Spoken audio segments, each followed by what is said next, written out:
Hey YouTube, hey, okay.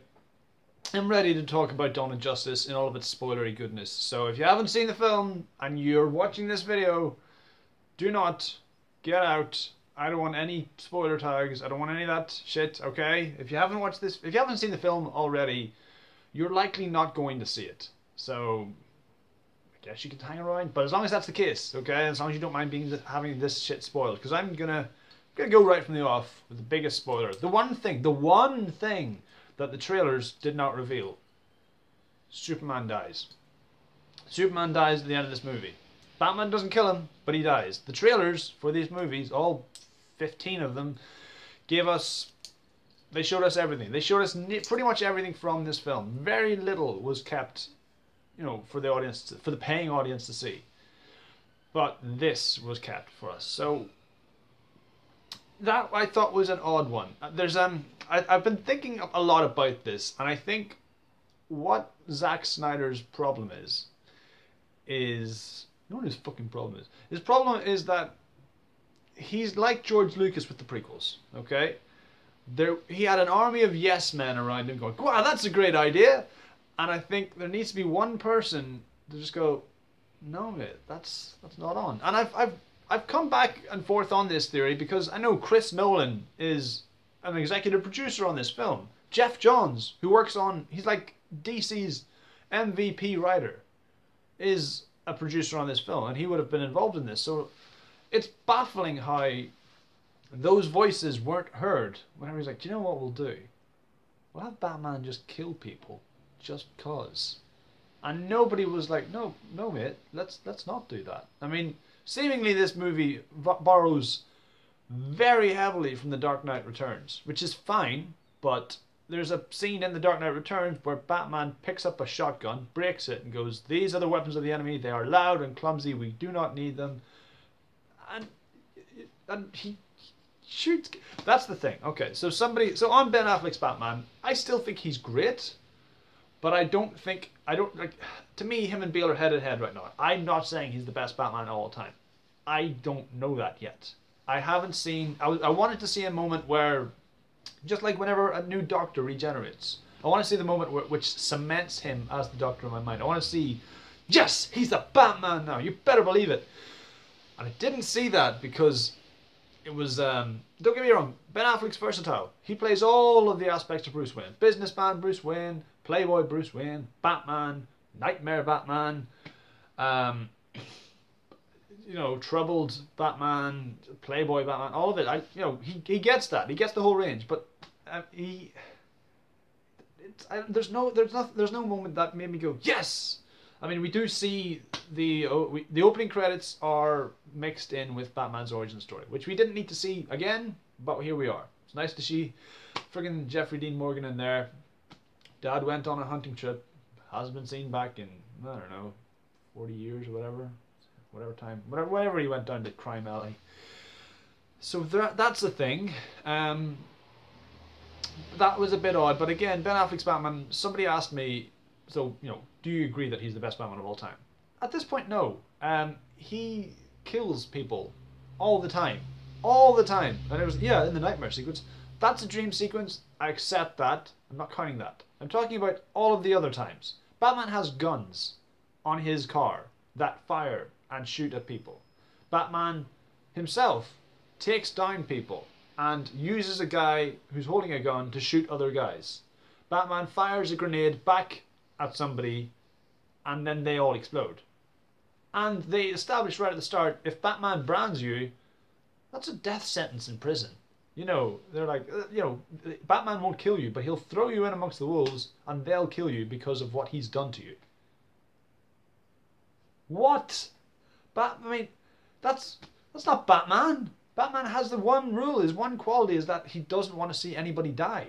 Superman calls him out on that in Kingdom Come. He's like, I know Bruce Wayne, this is the one thing that you never stand for.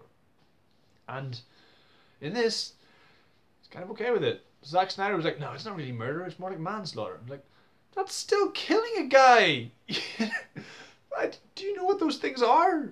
I mean, if this was somebody else, Aquaman, Martian Manhunter, Hawkman, somebody like, there's multiple other members of the Justice League that I'd be more accepting of for killing people. Not Batman. I mean, he's not taking down robots or aliens or, you know, non-sentient beings, whatever. He's killing people. He's destroying people with his car, with his abilities. Just, yeah, this is a bloodthirsty Batman, you know. So like, if this Batman's okay with killing, then why is the Joker still around? Why are half of his heroes still around? They touted that this Batman was a Batman coming out of retirement. There's none of that in the movie. We're just left to assume that this Batman is there. The really great warehouse fight that we've seen in the fourth trailer, I was led to believe, and it's kind of framed like that's just another day at the office for Batman and Alfred. It's not. It's a rescue scene for the end of the film. So there's that. Now there's a lot that I like in this film. Again, it looks spectacular.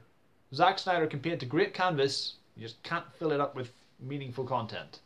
A lot of people are like, oh yeah, Wonder Woman steals it, right? I'm like, she doesn't steal. It's not that she steals it. It's just she shows up and this music kicks in, and that's the only part of the movie where we're having fun.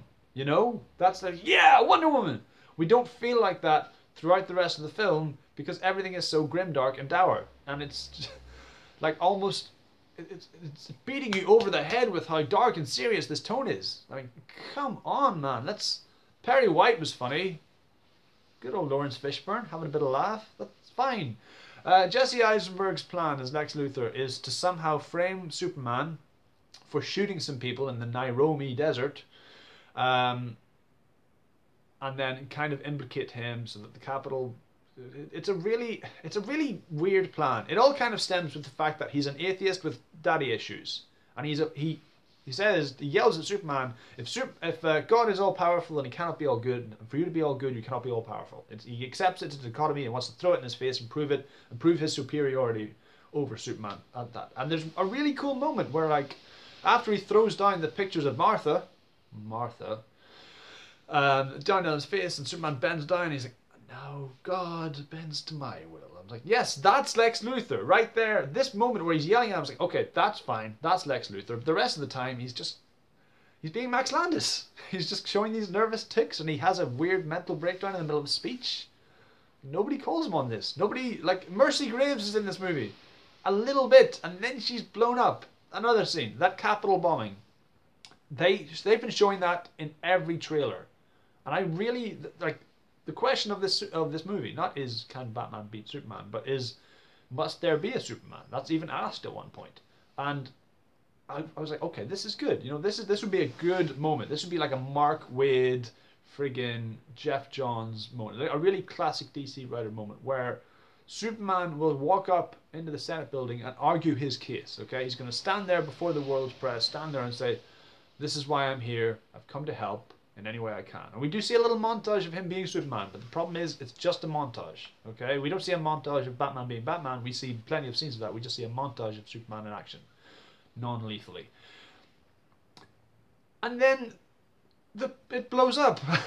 And then Scoot McNairy's wheelchair blows up, and then it cuts outside, and then we see Superman in the middle of it, like he's in the middle of a sad shower, just going. And then it's followed by another really sweet Superman moment where he he confides in Lois in her hotel room, and he's like, "I wasn't looking, Lo. I could have seen it, but I wasn't looking." And he blames himself, and then he goes on a little vision quest off to see Kevin Costner on top of a mountain, and that's something. That bit, I didn't hate it. It's it's not a bad thing. It was necessary, but again, we're beaten over the head with these dream sequences. There's far too many. The movie starts with one. There's one that's just too grim, and I had to close my son's eyes for. That's just where he goes to visit his mother's grave. Some blood comes out of it, and then Man-Bat comes out of it. I just no. You close your eyes, Alex. You don't need to watch that part. But God Almighty, I mean, this movie is. There's a lot to like in it. Again, like you've got some good ideas, but then Zack Snyder was like, "Oh, what if we do this?" And there's nobody there seemingly to tell him, "No, let's not do that. That's stupid, Zack. Let's have this, have this really cool courtroom scene where Superman actually argues why he's there. Why he's here to help people, and why he's not a threat. Let's have that, not just blow up the Capitol building, and then it's the whole question of whether or not Superman is good or bad is answered pretty lazily. Is Superman good? Yeah, like all Christ figures, he's died for us. Cool, cool, okay, yeah. He does die. Superman dies at the end. It's of course Superman's good. He gave us life for this planet to stop Doomsday. You know that other Kryptonian, yeah. Doomsday in this, I didn't hate it. He doesn't go full Doomsday. He's just a foil. He's just a special effect. He's a story element. It's not like the Hulk is a character. Doomsday is not a character. He's just this bump in the road. That the Trinity. Well, that was cool. There's one scene again. He knows how to frame a scene where we see Wonder Woman, Batman, and Superman all together in that nice, cool shot, just facing Doomsday. And that's cool. That's good. He's a Justice League level threat. I like that. Speaking of the Justice League, oh boy, oh my god, they just crowbarred that in, didn't they? So in the middle of this, the pacing of this movie is off. It's just like Batman is in Gotham setting up his traps for Superman, and then suddenly we're in Wonder Woman's apartment. She's getting emails from Batman about this photo from her from 1918 with Chris Pine and some other guys, and what? And then in the middle of it, he sends her some JPEGs of like, here's the rest of the Justice League, you know, and she oh my god, this makes me groan. She opened this in order of these films' release dates. So she looks at the Flash and then Aquaman and then Cyborg. I think I can't remember the order, but the Flash bit is cool, I guess. The Aquaman bit I thought was fucking rad the first time we saw it, but it's still, you know, when people say, oh, Jason Momoa is going to be in Batman v Superman, he's not really. I mean, he is, but he's not acting. He's just underwater, just brandishing a trident. He takes out a camera and then we see him swim off the speed of sound underwater. That's pretty cool, but I wanted more Aquaman than that, you know? I wanted, like, show us a really cool moment where we see Jason Momoa summoning a tidal wave to take down Doomsday or something like that. Something like that. It's in the bay. You know? Dude. And then Miles Dyson is Cyborg's dad in this, and he's... I mean, there's a mother box. Speaking of which, yeah, on the mother box and Apocalypse and Darkseid and all that, we've got the nightmare sequence, which again we've seen quite a bit in the trailers. The answer is yes, they are parademons. It's again, it's another moment where it's so weird. It's like some of these dream sequences just come out of nowhere. Nobody falls asleep. We only ever see them wake up. It's just that we, you know, Bruce Wayne's at his computer, he's tapping away. Suddenly, Mad Max Fury Road, Batman, Doom sequence. Okay, what? And it's pretty cool. It almost you kind of want to watch that movie. It looks badass, but at the same time, what is happening here? What is this? It's bizarre. And there's a deleted scene which shows Lex Luthor talking with what people are saying is Steppenwolf from the New Gods, like Darkseid's lieutenant. That makes some sense about how he ends up in the film and how he somehow knows Darkseid is coming. Superman dies. It's a lazy plot development. He doesn't prove that he's on our side. Well, he does post-mortem, I guess, but like, no, why can't we have a moment where Superman just universally wins the public's trust and like, yeah, Superman, he was our guy. Now he's dead. What are we gonna do? But he's not dead. I mean, I guess it ups the ante for Justice League. Like, what are you gonna do without Superman? What are you gonna do with your hardest hitter? That's cool, but it's frustrating. I mean, that's why bother? Why the death of Superman could be its own film, and you've just shoved it in the back of this film. I mean, yeah. And then he's not dead, but he might be coming back to life. We know Henry Cavill's in the gym. You know, I say that like the gym's just behind me. I don't know. There's so much. This movie is bizarre. And not in a bizarro way. He's not in it. He could have been in it. That would have been cool. Lex Luthor is bizarre. Wonder Woman comes in and we have fun and we want to see more of Wonder Woman, but this movie is just so grim and dark and serious. And Martha! Oh my god, how could I let this video end without talking about goddamn Martha? The reason the fight ends, the reason the 8-minute fight between Batman v Superman ends is because their mums have the same first name, Martha. And it's so contrived and it's so forced. And I'm like, why couldn't you have just realized you're being played? Why couldn't both of you like, I'm not your enemy. Your real enemy is Lex Luthor. He set this whole thing up. He's planning on us to kill each other so my mom can. And it, you know, Superman should just appeal to Batman's better nature. He's like that, you know, or vice versa. Instead of this Superman who's very Dick Cheney, who's very like, if there's even a 1% chance, who cares, dude? Just lighten up. Why are you so intense? Is it because of what happened to Robin? We know what happened to Robin. But maybe Nightwing is still about. We don't know. Which Robin was that? Is there Red Hood? What's going on? I mean, there's a moment where Alfred tells him, hey, yeah, you're invited to Lex Luthor's house. And then it just shows Ben Affleck staring at the costume. And then it cuts to him, and then he just turns around and looks at the Robin costume. And then it cuts to him pulling a blanket over an Aston Martin, or pulling it off, and then he just drives down the road. I'm like, why did any of this happen? Why doesn't he just go to the party? Why are we seeing this? Why are we seeing Batman not suit up when Alfred says you don't need to suit up? What is this? This is mad. It's just like so many shots are in this. I'm not a film school nerd. I don't know what the first thing about making a movie. So all of my opinions they're just my opinions, okay? Take them for what you want, but this movie is bizarre. There's a lot to like in this. Certainly, I want people to see it. It looks great. Some of the images are great. Some of them look like, you know, there's some pictures, there's some scenes of Superman or Batman just in their glory, and you're like, that looks amazing. I would have that framed. That looks great. The Trinity looks amazing. They're awesome. Some of the shots are perfect hero shots. I love them. But the story, I mean, it just falls apart without the littlest bit of scrutiny. Lex Luthor's plan is not waterproof. It's kind of terrible, you know.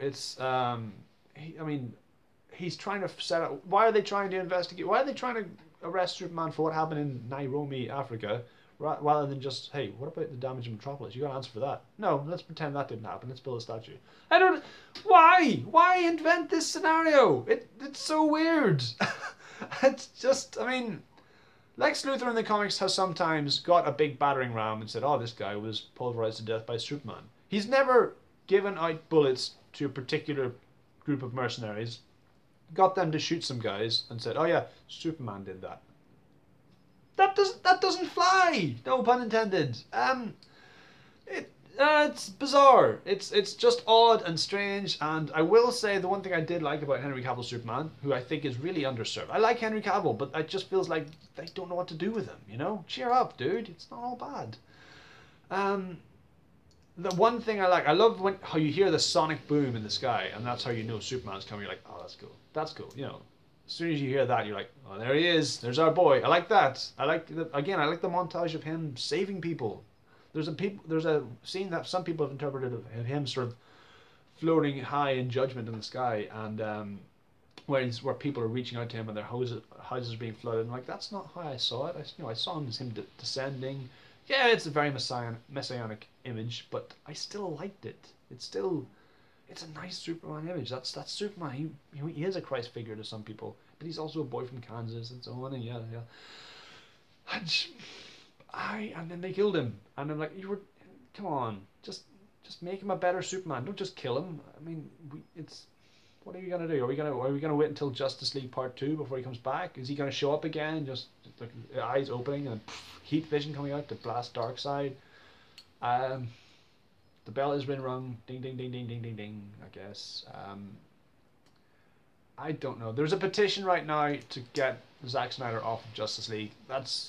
I would say that's not practical, but Marvel and Edgar Wright parted way, a month before Ant-Man started shooting. So, it's done. It can be done. I like some of his movies. I liked 300. I liked Watchmen. I never saw the Guardians of Ga'Hoole or whatever, but I think, again, it's the George Lucas thing. I think he's got an army of yes men, and he just needs to not listen to them and listen to smart people.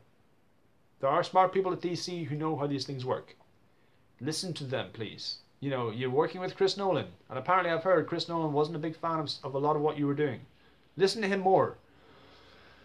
But hey, those are my spoiler thoughts on Batman v Superman for what they are. Okay, take them as they are. If you still want to go see this movie and you have watched this vid, that's on you. But yeah, those are my thoughts. If you like this vid, please click like, subscribe, view, share, and we'll all watch Civil War at the end of the month and have a better time. Yeah.